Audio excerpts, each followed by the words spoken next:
magandang hapon sa inyo mga bata! Welcome sa Gospel Coalition Church at welcome sa ating Kids Online Worship Service.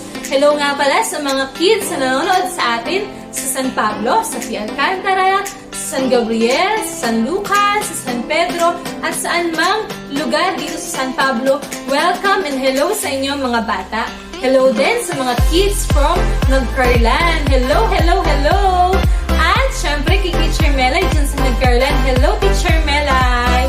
Thank you sa panonood at pagsubaybay ng ating Kids Online Worship Service.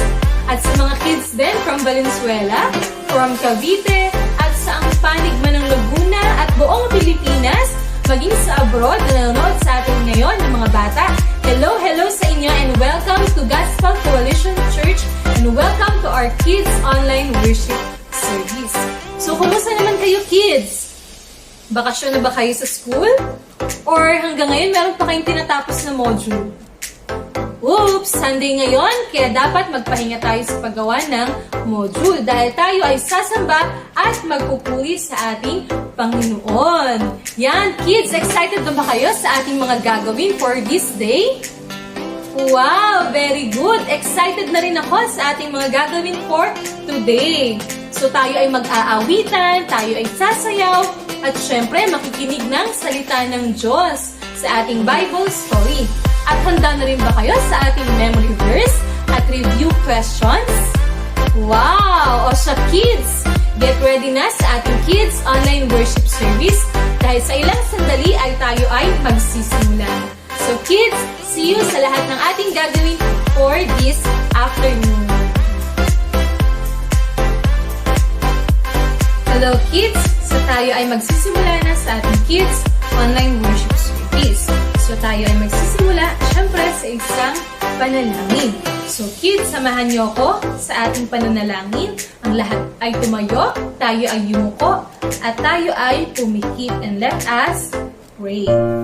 Lord, pinupuri ka namin sa araw na ito. Salamat po sa lahat ng biyaya na aming natanggap. Salamat po sa buhay ng bawat isa na kasama namin ngayon sa aming Kids Online Worship Service. Lord, bigyan po kami ng katalinuhan, ng kasiglahan at kalakasan sa aming mga gagawin sa araw na ito. At sa lahat po ng ito, nawa po ikaw ang aming mapupurihan. Maraming salamat o Lord, inaalay po namin sa iyo ang lahat ng ito. Ito po ang aming samot dalangin sa pangalan ng aming Panginoong Jesus. Ang lahat ay magsabi ng Amen.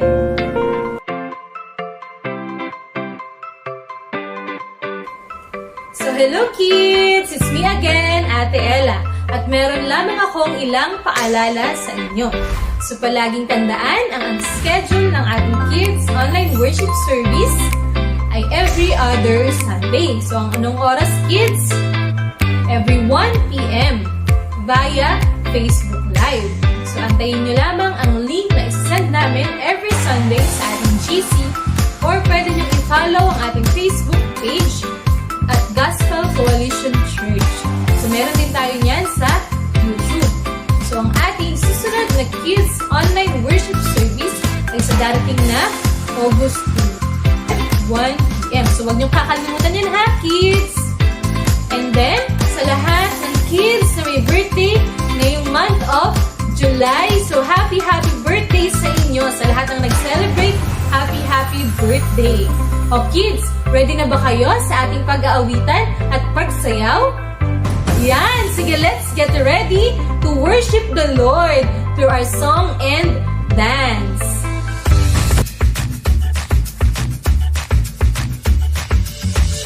Magandang araw mga bata! So tayo ngayon ay magpupuri na sa Lord sa pamamagitan ng ating pag-awit at ating pagsayaw. So handa na ba kayong magpuri sa Lord? Yan! Very good! At ngayon, ako ay may tuturong bagong song and dance. At ang title ng ating song ay God is Good All the Time. So ano ibig sabihin nito mga bata? Ang Diyos daw ay mabuti sa lahat ng oras, sa lahat ng pagkakataon o sa lahat ng panahon. Kaya dapat lamang na tayong magpasalamat at magpuri sa ating Diyos. Dahil sa panahon ng pagsubok, sa panahon ng kapahamakan, sa panahon ng kadiliman, saan man tayo naroon, hindi tayo iiwan at pababayaan ng Lord. Yan ang pangako niya sa atin. Kaya dapat lamang na hindi tayo matakot. Diba, kids? Yan. So, lagi natin tatandaan na kasama natin ang Diyos. So, ang ating song ay God is good all the time. So, pag sinabi kong God is good, sabihin nyo all the time. Pag sinabi kong all the time, sabihin nyo God is good. Sige nga, kids. God is good all the time. Yan. God is good all the time. And all the time, God is good. Palakpakan nga natin ang Lord. So, ngayon naman, kids, tuturo ko sa inyo ang lyrics ng ating song at ang ating mga steps. So, ang ating unang step at lyrics ay God is good all the time. So, pag sinabi natin God is good, di ba? Good. God is good. Tapos all the time. So, dalawa na yan. God is good all the time. Tapos next lyrics and steps ay He put a song of praise. So, lagyan natin sa heart. He put a song of praise in this heart. Para lang natin bo. In this heart of mine. He put a song of praise in this heart of mine. Okay, and then, ulit lang ulit. God is good all the time. Dalawa na. And then next is, through the darkest night. Through the darkest, tapos sa kabila naman night. Through the darkest night, His light will shine. So, yan. So, shine. His light will shine. Tapos, God is good lang ulit. Yan. Tapos, God is good. God is good all the time. Okay? Yun yung last lyrics. Then, sunod na is, if you're walking, so maglalakad lang, if you're walking through the valley, and there are shadows all around. If you're walking through the valley, and there are shadows all around, do not fear. He will guide you. He will keep you safe. So, ganito pag safe, He will keep you safe and sound. Parang natin ating mga kamay. He will keep you safe and sound. And then, next lyrics ay, because He, as nyo ng kamay nyo, because He has promised, ganito, because He has promised to never leave you, to never leave you, nor forsake you.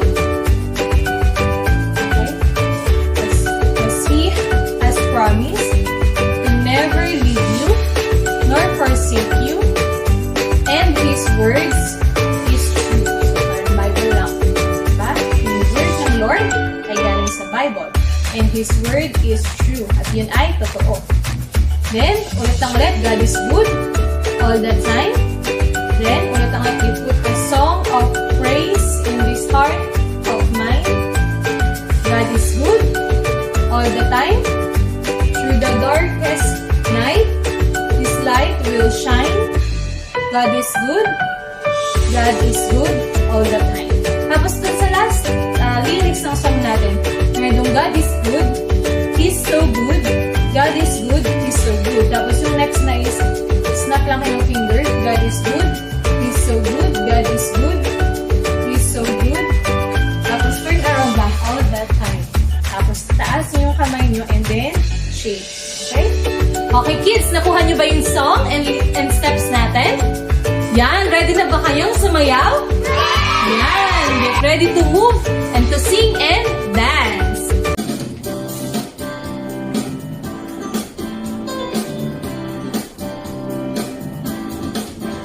God is good all the time. He put a song of praise in this heart of mine. God is good all the time. To the darkest night, His light will shine. God is good. God is good all the time. If you're walking through the valley and there are shadows all around, do not fear. He will guide you. He will keep you safe and sound. 'Cause He has promised to never leave you nor forsake you. And His word is true. God is good all the time. You put a song of praise in this heart of mine. God is good all the time. Through the darkest nights, His light will shine. God is good. God is good all the time. If you're walking through the valley and there are shadows all around, do not fear. He will guide you. He will keep you safe and sound. 'Cause He has promised to never leave you nor forsake you. And His word is true. God is good all the time. He put a song of praise in this heart of mine. God is good all the time. Through the darkest night, His light will shine. God is good. God is good all the time. God is good all the time. He put a song of praise in this heart of mine. God is good all the time. Through the darkest night, His light will shine. God is good. He's so good. God is good. He's so good. God is good. He's so good all the time. Yay! God is good all the time, and all the time, God is good.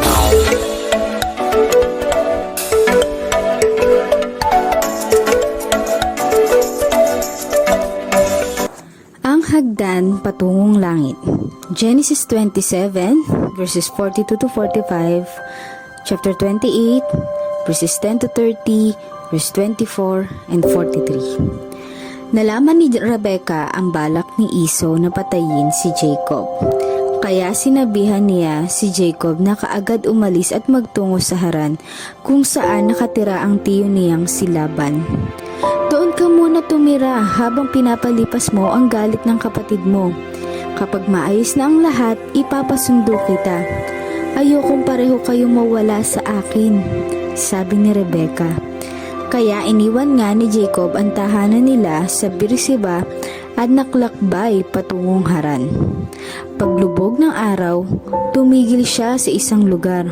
Kumuha siya ng isang bato na magsisilbing unan at nakahiga para magpahinga. Nakatulog siya at nanaginip. Sa panaginip niya, nakakita siya ng isang hagdan na abot hanggang langit. May mga anghel na pumapanhik at pumapanood doon. At naroon din ang Diyos. Sinabi ng Diyos kay Jacob, "Ako si Yahweh, ang Diyos ni Abraham at ni Isaac. Ibibigay ko sa iyo at sa iyong lahi ang lupaing hihingin mo. Ang iyong mga inapo ay magiging kasing dami ng mga alabok sa lupa. Sa pamamagitan mo at ng iyong lahi, pagpapalain ko ang lahat ng mga bansa." Ito rin ang pangakong ibinigay ng Diyos kay Abraham. Sa pamamagitan ni Jacob, tutuparin ng Diyos ang kanyang pangako. Ang tatalo kay Satanas ay manggagaling sa lahi ni Jacob. Sinabi pa ng Diyos sa kanya, "Sasamahan kita at iingatan saan ka man magtungo, at ibabalik kita sa lupaing ito. Hindi kita iiwan hanggat di ko nagagawa ang lahat ng ipinangako ko sa iyo." Nagising si Jacob at siya'y natakot. Sabi niya sa sarili, "Hindi ko alam na narito pala si Yahweh. Nakakapangilabot ang lugar na ito. Marahil ito ang bahay ng Diyos, ang pintuan ng kalangitan." Kinabukasan, maagang bumangon si Jacob. Ang bato na kanyang inunan ay tinayo niya bilang isang alaala. Binusan niya ito ng langis at itinalaga sa Diyos, at tinawag niyang Bethel ang lugar na iyon. Ang ibig sabihin nito ay bahay ng Diyos. Nangako rin si Jacob kay Yahweh. Sabi niya, "Kung sasamahan po ninyo ako at iingatan sa aking paglalakbay, bibigyan ng makakain at may susuot, at hahayaang makabalik ng ligtas sa tahanan ng aking ama, kayo po ang magiging Diyos ko. Sasambahin kayo sa lugar na ito kung saan ko itinayo ang batong alaala. At ibabalik ko po sa inyo ang 10 bahagi ng lahat ng ibibigay ninyo sa akin. Nagpatuloy si Jacob sa kanyang paglalakbay, nilisan niya ang Kanaan at nagtungo sa silangan, sa lupain ng Mesopotamia. Natagpuan niya ang pamilya ng kanyang tiyo Laban at nakatira siya sa kanila ng maraming taon. Nag-asawa siya at nagkaroon ng 11 anak na lalaki at 1 anak na babae. Pinagpala siya ng Diyos at ginawang napakayaman. Nakaipon siya ng maraming mga tupa, kamelyo, asno at mga alipin.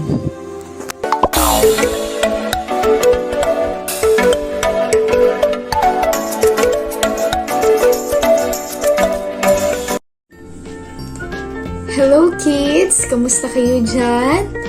So, handa na ba kayo makinig ng salita ng Diyos? Sige nga! Yan! Kung handa na, so ano ating lesson nga ba nung nakaraan? Kung matatandaan ninyo?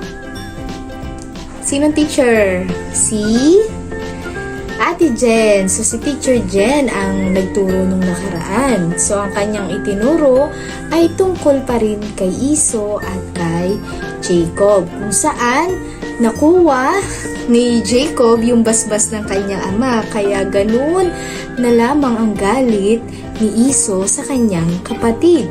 So, ito na nga yung ating binasang kwento. Dahil sa galit ni Iso, ay nalaman ng nanay niya, so si Rebecca, si Rebecca ang nanay nila, kung natatandaan nyo, nalaman yung plano ni Iso sa kanyang kapatid na si Jacob. Kaya gain na lang yung kanyang ginawa na pinaalis niya muna si Jacob. Saan? Kung nakinig kayo dun sa kwento, papunta kanino? Sa bahay ng tiyo nila na ang pangalan ay si Laban. Yan. So ngayon, dun sa kwento na ating napag-aralan, meron akong 3 punto na nais kong ituro sa inyo. So, ano bang makikita natin dito? Una, okay? So, una, makikita natin yung pagmamahal ng isang ina. Yun. So, sa paanong paraan nakita natin yung pagmamahal ng isang ina? So, nung nalaman ni Rebecca ang plano ng kanyang isang anak na si Iso, ay gumawa agad siya ng paraan para walang mamatay sa kanilang dalawa. Dahil ayaw niya may mamatay sa kanyang 2 anak. So, ganun din, tayo, mga bata, ay mahal na mahal tayo ng ating mga magulang.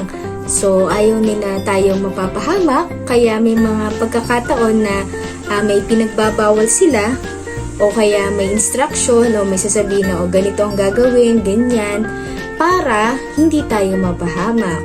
So, minsan, di ba, pinagbabawalan tayong lumabas, o kaya may mga bagay na hindi mo na tayong pwedeng gawin, sinasabi ni nanay o ni tatay sa atin, para hindi tayo mapahamak. Okay? So, ganun yung ginawa ni Rebecca. So, meron siyang sinabing instruction kay Jacob. Okay? So, kaya dapat marunong tayong makinig sa ating mga magulang. So, si Jacob nakinig kay Rebecca sa kanyang nanay. Kaya ayun, so nagkaroon agad siya ng pagkakataong makalayo sa possible na kapahamakan. So, ganun din, kapag nakikinig sa magulang, pwede tayong makaiwas sa kapahamakan. Kaya makikinig kayo sa inyong mga magulang ha, mga kids. Okay ba? Yan. So, pangalawa, ano yung makikita natin dito sa kwento na ating napahinggan? Makikita natin yung pagtupad ng Diyos sa kanyang pangako. So, si Jacob, habang siya ay nasa kanyang paglalakbay, ay siya ay nagpahinga sa isang lugar at doon siya ay nanaginip.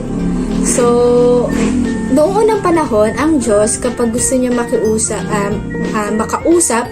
ang isang tao, siya ay sa pamamagitan ng pananaginip. O kaya, minsan naman, meron siyang dadalhing anghel na yun ang magsasabi ng kanyang mensahe. So sa pagkakataon na ito, nanaginip si Jacob at doon ay pinaalala ng Diyos ang pangako niya kay Abraham na kanyang lolo. So si Abraham ang kanunuan na sinabihan ng Diyos ng kanyang pangako na dadami ang kanyang lahi na parang dami ng bituin o kaya yung buhangin, kung gaano kadami ang buhangin, di ba maliliit yun? So sa pamamagitan ni Jacob at sa kanyang lahi, tutuparin ng Diyos ang kanyang pangako. At ito naman ay nangyari. Kung ito ay mababasa natin sa Biblia, yung pangako ng Diyos ay nangyari. Yung pangako niya kay Abraham, nangyari lahat ng yun. So tandaan natin, kids, pag ang Diyos nangako, lahat ito matutupad. So sino ba ang Diyos? Ang Diyos na naglikha sa atin, siya ay Diyos na makapangyarihan at magpasawalang hanggan. So kung ano yung sinabi niya, ayun ang mangyayari. So tinupad niya yung pangako niya. Okay? Kaya yun. So maraming ginawa ang Diyos sa Biblia. Pag lalo pa natin binasa ito, mas makikilala natin ang Diyos kung sino siya. So isa sa makikita natin na katangian ng Diyos, siya ay tumutupad sa kanyang pangako. Yan. So dahil dito, anong naging tugon ni Jacob sa kanyang panaginip? Kung matatandaan natin na sinabi niya dito sa Panginoon, nung siya ay nagising na, sabi niya, sa Panginoon, kung sasamahan po ninyo ako at iingatan sa aking paglalakbay, bibigyan ng makakain at maisusuot at hayaang makabalik ng ligtas sa tahanan ng kanyang ama, at siya ang magiging Diyos niya. Okay? At sasambahin niya, gayon din, may isa pang bagay siyang sinabi, ibabalik niya ang 10 bahagi ng lahat ng ibibigay ng Diyos sa kanya. So, ito yung naging tugon ni Jacob sa pangako ng Diyos. So, paano ba tayo tumugon sa kabutihan ng Diyos sa atin? So, si Jacob kasi, nung nalaman niya itong pangakong ito, sabi niya, siya ay sasamba sa Panginoon at ang Diyos ang magiging Diyos niya at ibabalik niya yung 10 bahagi. So, ano ba yung 10 bahagi? Okay, so, meron akong sample para madali nating maintindihan yung 10 bahagi. So, halimbawa, si Jacob binigyan ng 100 pesos. O, sino dito ang nabigyan ng 100 pesos ng kanyang nanay o kaya nung Christmas ng mga ninang-ninong? So, 100 pesos, kapag sinabing 10 bahagi, yung 100 i-divide mo sa 10. So, 100 divided by 10 sa mga ate kuya dyan, kapag ang 10, nag-divide ka ng 10, ito ay lalabas na sino magaling sa math?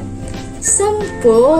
So, ibig sabihin, pag sinabi ka 10 bahagi, ito ay 10 pesos sa 100 pesos. Okay? So, kapag naman sa 80, ito ay 8 pesos.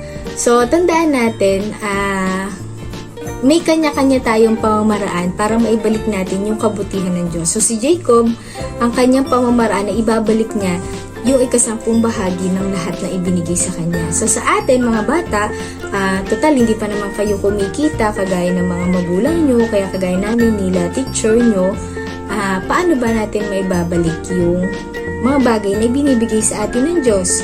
So, isang paraan doon, pwede, ay kapag may natatanggap tayo, lagi nating pasasalamatan siya. So, i-acknowledge natin na si God yung nagbigay ng lahat. Halimbawa, pagkain, nagising kayo sa umaga, papasalamat kayo kay Lord. Pag tutulog na, magpapasalamat pa rin sa buong maghapon. So, yun, nagiging thankful kayo sa God. Isang bagay na pwedeng pagsamba niyo sa Panginoon. And then, pangalawa, na pwede nyong pasasalamat sa Panginoon o pagsamba sa Kanya ay yung pakikinig ng salita ng Diyos. So, yung kapag umaattend kayo nitong Kids Online Worship Service, nakakapakinig kayo ng salita ng Diyos, isang paraan to para makasamba tayo sa Kanya. Diba? So, sa dami-dami na pagpapala na binibigay ni Lord sa atin, sa inyong mga magulang, sa inyong ate kuya, so, dapat may oras din tayo para sumamba sa Kanya. So, konting oras lang naman itong pakikinig sa ating online service. So, wag na kayong umabsent. Okay? Dapat laging present kasi minsan lang naman to, di ba? So, kaya dapat ay yung mga natututunan natin dito sa ating service, pwede natin to ikwento sa mga kakilala nating ibang kids o kaya pwedeng sa magulang natin na i-share natin yung mga natututunan natin. So, sa pamamagitan na ito, na ibabalik nyo yung bagay na ibinigay sa atin ng Diyos sa pamamagitan ng pagbabahagi ng salita ng Diyos. So, pag sineshare nyo yung natututunan nyo dito, so nakakapagbahagi na rin kayo sa pagsamba sa Panginoon. So, okay, naalala ba yung ating 3 punto? So, ating natutunan sa lesson na ito. So, una, nakikita natin yung pagmamahal ng isang ina. So, pagmamahal ng magulang sa inyo, sa ating lahat, kaya dapat tayo ay marunong makinig sa kanila. Pangalawa, yung pagtupad ng pangako ng Diyos. So, makikita natin na ang Diyos tumutupad sa kanyang pangako. Pangatlo, makikita natin yung pagsamba ni Jacob, yung naging tugon niya sa gagawin ng Diyos sa kanya. Na dapat tularan natin.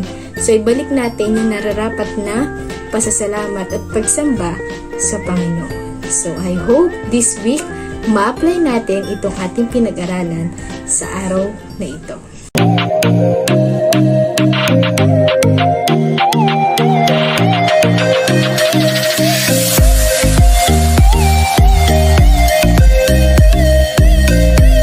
Oras naman para sa ating review. Kung nakinig kayo mga kids, ay madaling-madali nyo itong masasagutan. So, handa na ba kayo? So, meron na akong 4 na tanong. So, first question. Madali lang to ha. Sino ang nanay nila Esau at Jacob?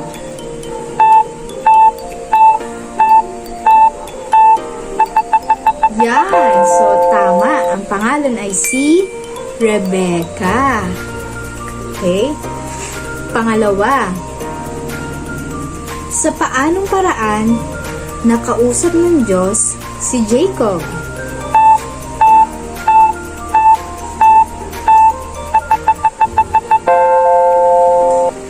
Yan, so tama ulit. Sa pamamagitan ng panaginip. Okay? Pangatlo. Ano ang pangako ng Diyos kay Abraham na isinalin din kay Isaac at kay Jacob?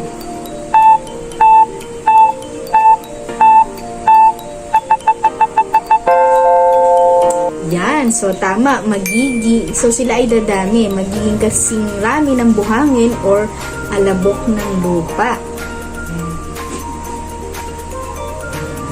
Last question. Ano ang tugon ni Jacob sa pangako ng Diyos? So ano daw? So merong 3 ito. Kung matatandaan nyo, yung naging tugon ni Jacob. 3.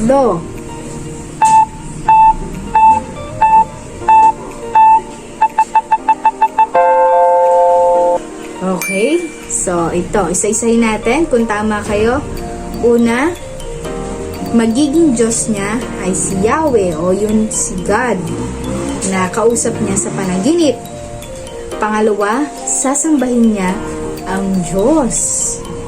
Pangatlo, ibabalik niya ang ika-10 bahagi sa lahat ng kanyang matatanggap mula sa Diyos. Yeah. So, sino naka-perfect? I hope lahat naka-perfect. So, sa lahat kayo na sumagot sa ating review, very good kayo.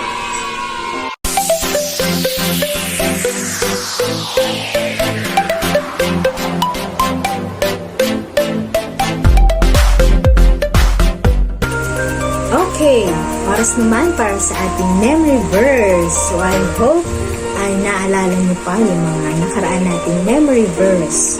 So, ang memory verse natin sa araw na ito ay sa Juan 1, verse 16. Okay? Taglish yun na. So, John 1:16. Juan 1:16. So, sabi dito, mula sa kapuspusan ng kanyang biyaya ay nagsitanggap tayong lahat ng sunod-sunod na pagpapala. Yan. So, napakalinaw sa ating memory verse na sinasabi dito na mula sa Diyos sa kanyang kapuspusan, ibig sabihin sa napakayaman niyang biyaya ay nakatanggap tayo ng sunod-sunod. So, hindi lang isang beses, hindi lang 2 beses, kundi sa maraming pagkakataon, tayo ay nakakatanggap ng pagpapala. So, naniniwala ba kayo na lahat ng meron kayo ngayon ay galing sa Diyos? Sabihin nga natin, Amen? Amen! So, yung buhay mo, yung magulang mo, yung pagkain mo, yung suot mo, at lahat ng nakikita mo at hindi mo nakikita, galing yan sa biyaya ng Diyos. Kaya ang ating memory verse ay sasauluhin natin sa pamamagitan ng pag-awit. So, handa na ba kayo? So, basahin ko ulit yung memory verse natin. Naka-flash naman dyan. Sabi dito, mula sa kapuspusan ng kanyang biyaya ay nakatanggap tayong lahat. So, lahat ha, walang exemption. Tayong lahat ng sunod-sunod na pagpapala. So, ito yung ating kanta.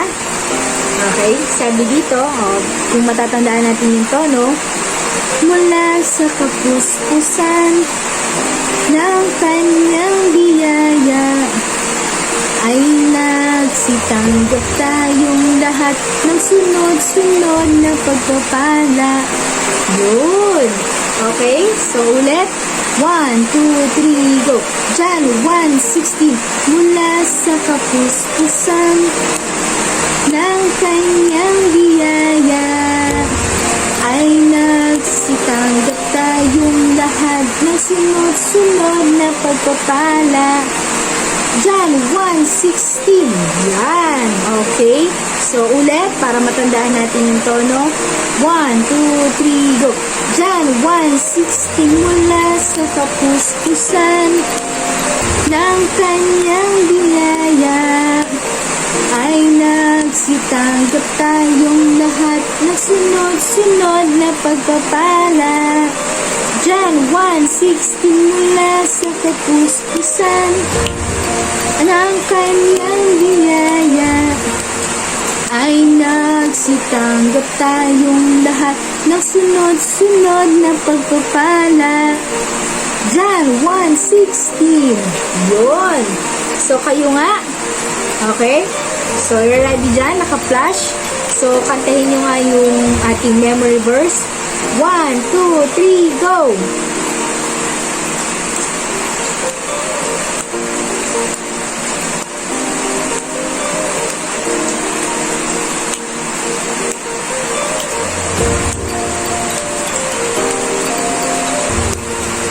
Yun. So, for the last time, sabay-sabay tayo, kids.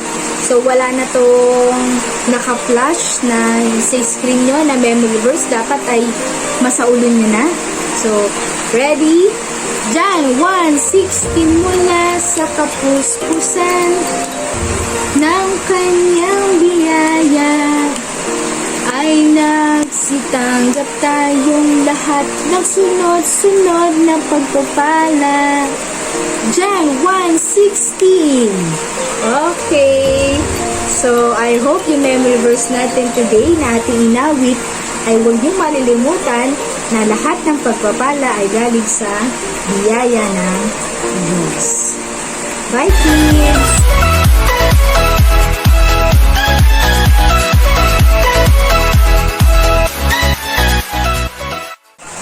Kids, let us pray. Dakilang Diyos, salamat po sa araw na ito, sa aming mga napakinggan na Bible story at sa mga Bible lesson na aming natutunan. Dalangin ko po na ang mga batang ito ay masagawa ang mga bagay na natutunan nila At mahalin pa nila ang lubusan ng kanilang magulang, sumunod sila sa mga nakakatanda, at nawa po ay lagi silang magtiwala at lalo nilang kilalanin ang tunay na Diyos. Salamat po Lord sa araw na ito. Samahan niyo po kami sa mga gagawin pa namin. In Jesus' name, Amen. Yan, so kids, get ready sa ating mga crafts na gagawin sa araw na ito. So let's go!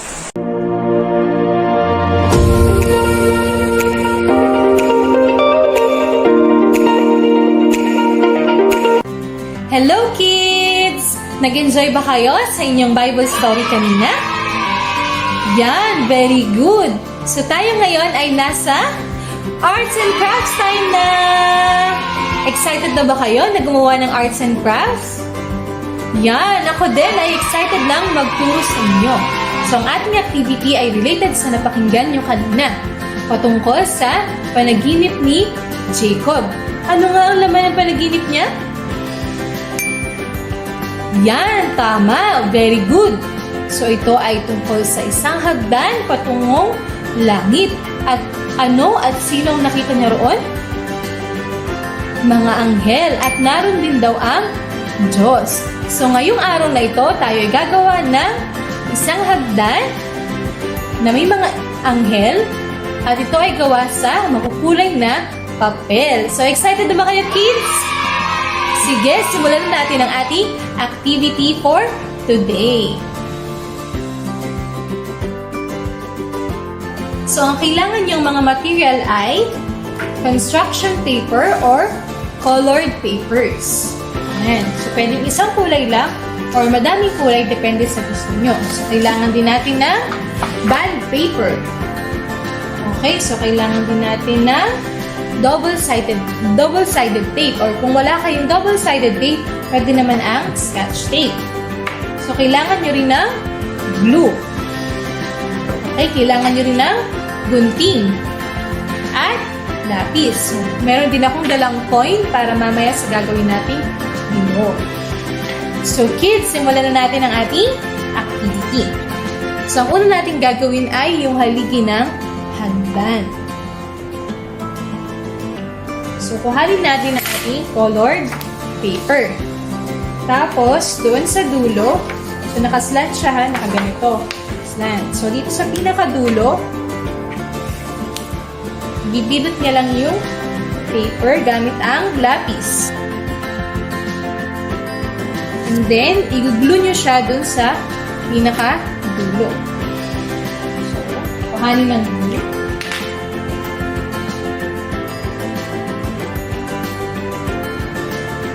At idikit lang natin siya.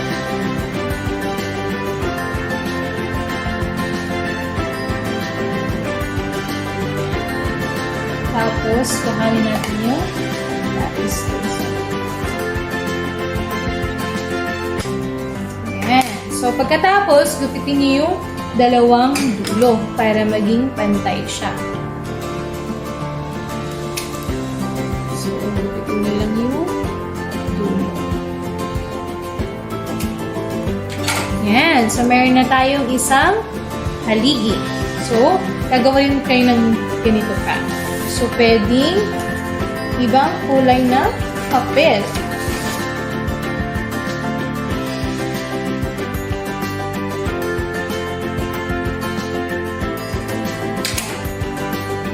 Tingnan kung pantay. Tingnan nyo kung pantay. Pag hindi, maaari nyo siyang bawasan. Ayan. So, nandyan na ang haligi ng ating hagdan. So, ang gagawin namang sunod ay yung pinakabaitang na, yung stairs ng ating hagdan. So, kumuha kayo ng makulay na papel ulit at hatiin nyo ito sa 4. Pag nahati nyo na sa 4, kumuha kayo ng isa at hatiin nyo ulit ito sa 4. After nito, kumuha kayo ng 6 na piraso. Kung ilan yung gusto nyo. Na sasapat sa ating hagdan. Pagkatapos, dilutin nyo ulit ang papel gamit ang lapis. Pag ganito siya, ha? Ganito. Tapos, idikit nyo ulit gamit ang glue.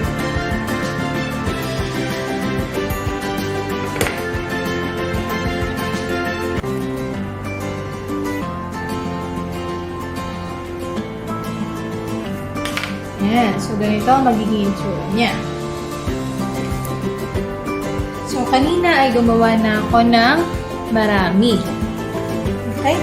So, ngayon naman, ididikit natin siya dito gamit ang double-sided tape or scotch tape kung wala kayong double-sided tape.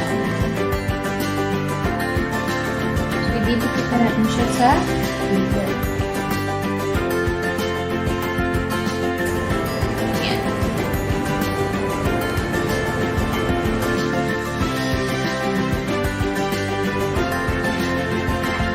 Lalagay nyo na lang yung ibang baitang. Yan! So, meron na tayong hagdan. So, ang next na gagawin natin ay yung angel. So, kuha kayo ng papel. Bond paper. Hahatiin nyo to sa apat ulit. So, pagkatapos nyo hatiin sa apat, yung isang piraso ay hahatiin nyo sa dalawa. So, kailangan ganito lang yung size niya. Ganito lang siya. Ayan. Okay? So, ito ay i-fold nyo. Itupi nyo siya. Ganito. So, kailangan makagawa kayo ng ganito. Ayan. Ayan. Para kamaypay. Tapos, yung dulo, itutuloy nyo siya ng kaunti. Ayan. Gagawa kayo ng isa pang ganito. Pagkatapos ay pagdidikitin niyo yung magkabilang side dito.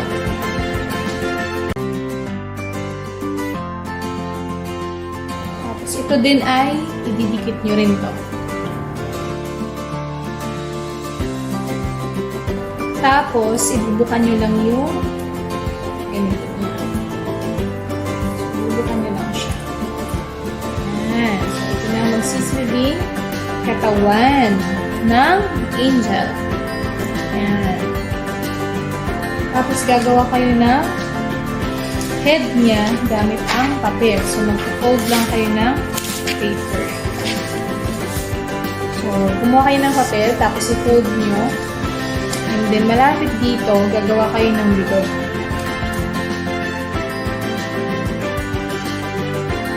So, dapat ganyan siya. Tapos, pagdidikitin nyo itong dalawang side. Para medyo makapal siya. Didikit nyo siya dito.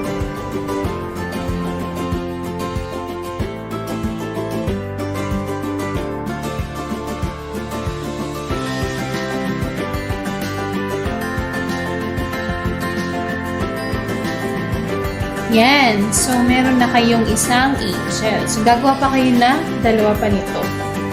Or, pwede namang isa lang din.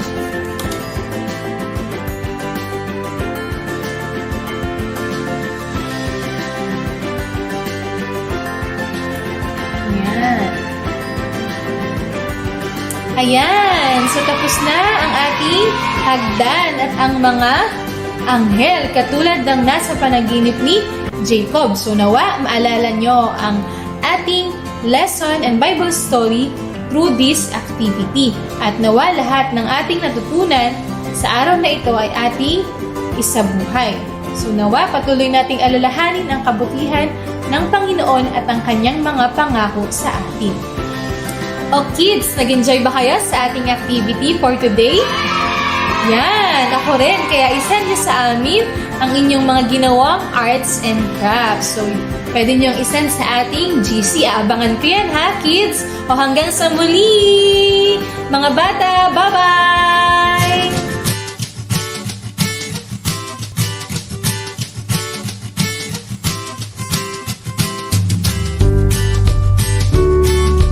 GCC, Gospel Coalition Church.